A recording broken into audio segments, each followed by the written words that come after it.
இப்போ நம்ம சூப்பரான வெண்டைக்காய் புளிக்குழம்பு செய்யலாம். இப்போ புளிக்குழம்பு செய்யறதுக்கு நான் 1/4 கிலோ அளவுக்கு நான் வெண்டைக்காய் எடுத்திருக்கேன். அதை ஃபஸ்ட்டு நல்லா கழுவிடுங்க. கழுவிட்டு நல்லா ட்ரையாக ஈரமே இல்லாமல் இது மட்டும் இந்த சைஸில் சின்ன சின்ன க்யூப்ஸாக கட் பண்ணிக்கோங்க. இப்போ இந்த வெண்டைக்காய் இருக்கட்டும். இப்போ ஒரு பாத்திரம் வச்சுக்கலாம். பாத்திரம் நல்லா சூடாகட்டும். பாத்திரம் நல்லா சூடானதும் இதில் வந்து நல்லெண்ணெய் சேர்த்துருக்கேன். இப்போ நல்லெண்ணெய் சூடாகட்டும். இப்போ நல்லெண்ணெய் சூடாகிடுச்சு. இது கூட வந்து 3 காஞ்ச மிளகாய் சேர்த்துக்கலாம். இது லேசாக பொரிஞ்சால் போதும். இது கூடவே நம்ம வெண்டைக்காய் கட் பண்ணி வச்சுருக்கோம்ல, அந்த வெண்டைக்காவை சேர்த்துக்கலாம். இப்போ இந்த வெண்டைக்காவை நல்லா வதக்கி எடுத்துக்கோங்க. அந்த எண்ணெயிலே நமக்கு நல்லா இந்த அளவுக்கு வதங்கணும். இப்போ வதங்கின வெண்டைக்காவை வேறு பிளேட்டில் மாற்றிடுங்க.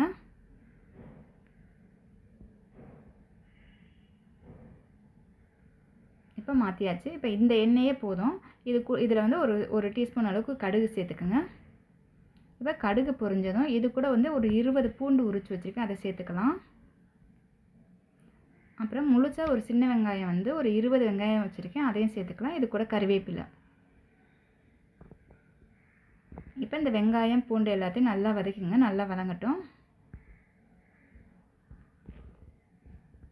இப்போ நமக்கு நல்லா வெங்காயம் பூண்டு எல்லாம் ஓரளவுக்கு நல்லா வதங்கிடுச்சு. இப்போ இதுக்கு தேவையான மசாலா சேர்த்துக்கலாம்.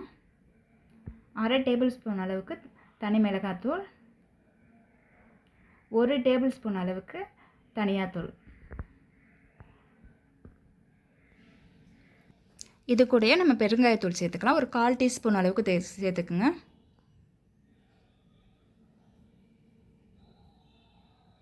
இந்த மசாலாவையும் அந்த எண்ணெயிலே லேசாக வதக்கி விடலாம்.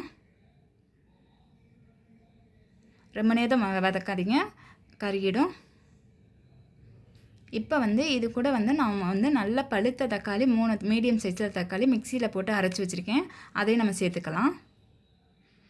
இப்போ இந்த மசாலா கூட இந்த தக்காளியும் சேர்த்து நல்லா தக்காளி வாடை போகிறந்தோடிக்கு வதக்கி விடுங்க. பச்சை வாடை போகணும். இப்போ இது கூட வந்து 1 டீஸ்பூன் அளவுக்கு உப்பு. இப்போ உப்பு சேர்த்து நல்லா வதக்குங்க. லேசாக எண்ணெய் நல்லா பிரிஞ்சு வந்துடும். இப்போ நமக்கு லேசாக எண்ணெய் பிரிஞ்சு வந்துச்சு. இது கூட வந்து ஒரு நெல்லிக்காய் சைஸ் அளவுக்கு நான் புளி எடுத்து கரைச்சி வச்சுருக்கேன், அதை சேர்த்துக்கலாம். இப்போ கிண்டி விடுங்க. இப்போ நமக்கு வந்து தண்ணி பத்தாது, இன்னும் கொஞ்சம் தண்ணி சேர்த்துக்கலாம். நமக்கு கொதித்து நல்லா வற்றும் போது தான் நல்லா டேஸ்ட்டு கிடைக்கும், அந்த மசாலா வாடையே இருக்காது. அதனால் கொஞ்சம் தண்ணி சேர்த்துக்குங்க. இப்போ ஸ்டவ்வை ஹையில் வச்சுடுங்க.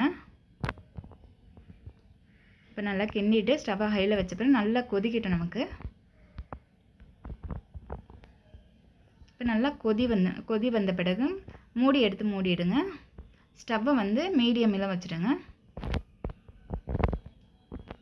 நல்லா குழம்பு வத்தட்டு நமக்கு. இப்போ நல்லா குழம்பு வத்திடுச்சு. இப்போ இது கூட வந்து கொஞ்சமாக ஒரு சின்ன துண்டு அளவுக்கு நான் வெல்லம் எடுத்து நச்சுட்டு சேர்த்துருக்கேன். நீங்கள் வந்து நாட்டு சர்க்கரை இருந்தால் கூட சேர்த்துக்குங்க. இப்போ நம்ம ஏற்கனவே வெண்டைக்காய் வதக்கி வச்சுருக்கோம்ல, அதையும் நம்ம இதில் சேர்த்துக்கலாம். இப்போ நமக்கு ஏற்கனவே வெண்டைக்காய் நல்லா வதங்கிடுச்சு. அதனால் நமக்கு ரொம்ப இது பண்ணணும்னு கிடையாது, வேகணும்னு கிடையாது. அதனால் ஒரு 5 நிமிஷம் வந்து ஸ்டவ்வை வந்து சிம்மில் வச்சுடுங்க. மூடி வச்சுடுங்க. இப்போ நமக்கு 5 நிமிஷம் ஆகிடுச்சு. ஓப்பன் பண்ணி பார்க்கலாம்.